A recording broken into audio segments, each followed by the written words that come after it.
بہت زیادہ بلانے والے ہیں، ان کے ہاں چلا جاتا ہوں۔ میں نے دیکھا تو ان کا بھائی جو ہے ایسے چل رہا تھا تو ہاتھ میں تسبیح تھی، بات تھوڑی کرتا تھا، تسبیح زیادہ پڑھتا تھا۔ اس کا دبئی میں بہت بڑا کاروبار، جسے کہنا چاہیے بہت بڑا کاروبار دبئی میں۔ کہنے لگا گاڑی میں جا رہا تھا، کچھ لوگ آئے، گاڑی کا دروازہ کھولا، بیٹھے، مجھے لے گئے۔ پھر میرے گھر والوں کو مہینوں پتہ نہ چلا، اور اس کے بعد بڑی اذیتوں کے بعد میں چھوٹا۔ اب وہاں بیٹھ کے پھر اللہ ہی تھا تنہائی میں، اور تو کچھ تھا ہی نہیں۔ کہا کہ وہ اللہ سے ذکر کرنے اور باتیں کرنے کی ایسی کوئی مجھے عادت سی پڑ گئی ہے، اب لوگ مجھے کہتے ہیں کہ آپ جیل کی اذیتوں کی وجہ سے خاموش ہو گئے ہیں۔ میں لوگوں کو لاکھ کہتا ہوں، نہیں، وہ مانتے نہیں۔ جیسے نا بندہ کوئی غم کی وجہ سے بعض اوقات نا چپ ہو جاتا ہے، وہ کیوں کہتے ہیں؟ اسے چپ لگ گئی ہے، خاموش ہو گیا ہے۔ کہا کہ میں لوگوں کو کہتا ہوں، نہیں، میں جیل کی وجہ سے خاموش نہیں ہوں۔ اس قید نے، اس جیل نے میرے اوپر جو آزمائش بھیجی ہے، اس قید نے اور جیل نے میرے اوپر جو آزمائش بھیجی ہے، اور میں پھر وہاں ذکر کا عادی بنا، دعاؤں کا عادی بنا، تسبیح کا عادی بنا، اعمال کا عادی بنا، اور وہ عادت سی پڑ گئی ہے۔ اور وہ عادت سی ایسی پڑی ہے کہ بس سارا دن اب اسی میں لگا رہتا ہوں، سارا دن اب اسی ذکر میں اور اسی یاد میں لگا رہتا ہوں۔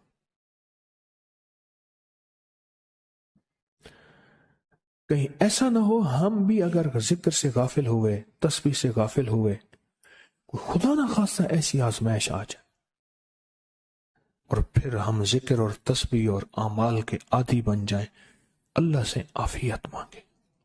اور اگر ہماری زبانوں پہ تسبیح ذکر آ گیا ہے عافیت کے دنوں میں، تو سمجھ لیں یہ اس کی عطا ہے، یہ اس کی نعمت ہے، یہ اس کی کریمی ہے، یہ اس کا فضل ہے۔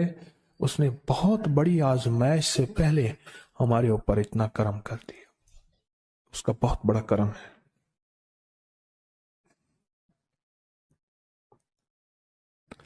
اس لیے اللہ جل شانہ کے حبیب کملی والے نے آزمائشوں سے پناہ مانگی ہے۔ اللہم انی اعوذ بک من جہد البلاء، آزمائش، کوئی بلا آ جائے، ودرک الشقاء، شقاوت میں میرا نام آئے، بدبختی میں، یہ بھی آزمائش ہے، وسوء القضاء، میرے لیے ایسے فیصلے ہونا شروع ہو جائیں جو مجھے برباد کر دیں، ایک کے بعد دوسرا میرے حق میں فیصلہ، میرے خلاف فیصلے سارے، وشماتت الاعداء، اور ایسا وقت میرے آزمائش نہ آئے کہ دشمن تالیاں بجائے، دشمن ہنسے اور میرا مذاق اڑائے۔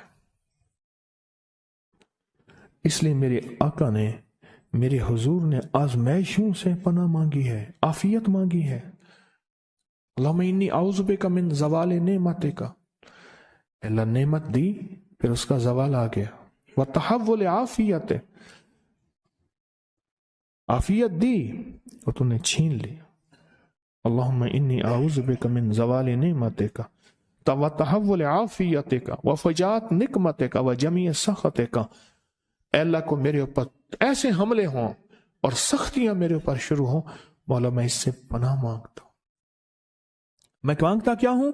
ربنا آتنا فی الدنیا حسنۃ، اس سے دنیا کا بہترین پیکج مانگتا ہوں، وفی الآخرۃ حسنۃ، تو اس سے آخرت کا بہترین پیکج، شاندار، لاجواب، بہترین۔ ہاں، آزمائشیں، مصیبتیں، تکلیفیں، حوادث، حادثات، ناکامیاں، بیماریاں، پریشانیاں، میں نہیں مانگتا مولا۔ اللہم انی اعوذ بک من الہم والحزن، ہم کہتے ہیں ٹینشن کو، انزائٹی کو، اسٹریس کو، ڈپریشن کو، اندر غم ہے باہر پتہ ہی نہیں، اس کو ہم کہتے ہیں۔ اور حزن کہتے ہیں جس پہ ہائے ہائے ہو۔ اے اللہ میں تجھ سے اندر کا دکھ جو مجھے دیمک کی طرح کھائے، اور باہر کا دکھ جو مجھے تڑپائے، اندر کا دکھ کھائے اور باہر کا دکھ تڑپائے، اللہ میں اس سے پناہ مانگتا ہوں۔ ہم والحزن، عجز والکسل، ایسا کہ میں عاجز ہو جاؤں یا میرے پر سستی غالب ہو جائے۔ کتنے لوگ ایسے ہیں ان کے اوپر سستی غالب ہے، بہت بڑی مصیبت ہے زندگی کی۔ میرے آقا کملی والے نے اس سے پناہ مانگی، اللہ کے حبیب میرے آقا نے آزمائشوں سے پناہ مانگی۔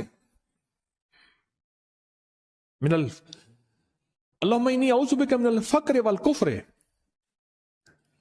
اے میرا مولا مجھے کفر سے اور فقر سے بچا۔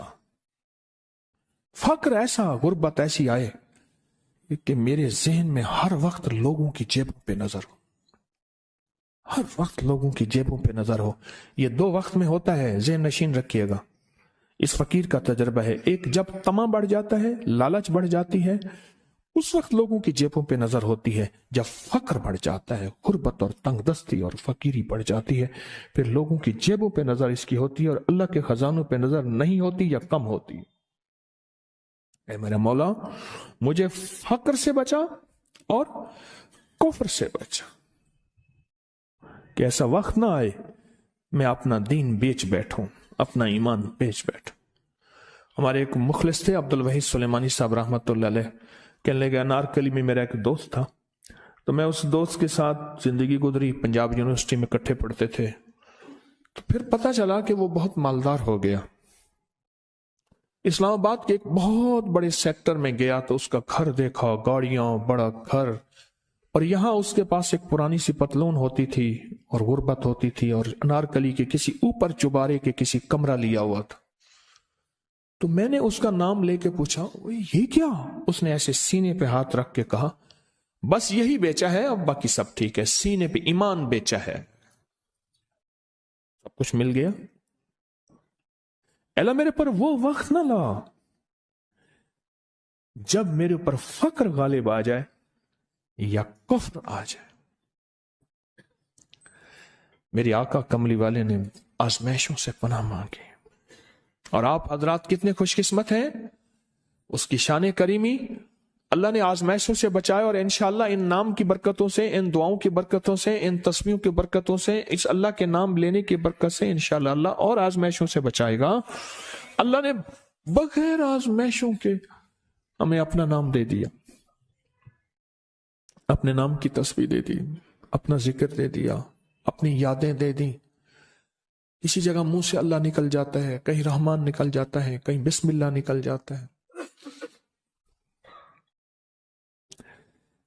ابو عبداللہ مغربی فرماتے ہیں میں نے رسول اللہ صلی اللہ علیہ وسلم کو خواب میں دیکھا، عرض کیا مجھے اللہ سے ایک حاجت ہے، کس وسیلے سے دعا مانگوں؟ عرض کیا مجھے اللہ سے ایک حاجت ہے، کس وسیلے سے دعا مانگوں؟ کوئی عمل بتا دیں، کوئی وسیلہ بتا دیں آقا۔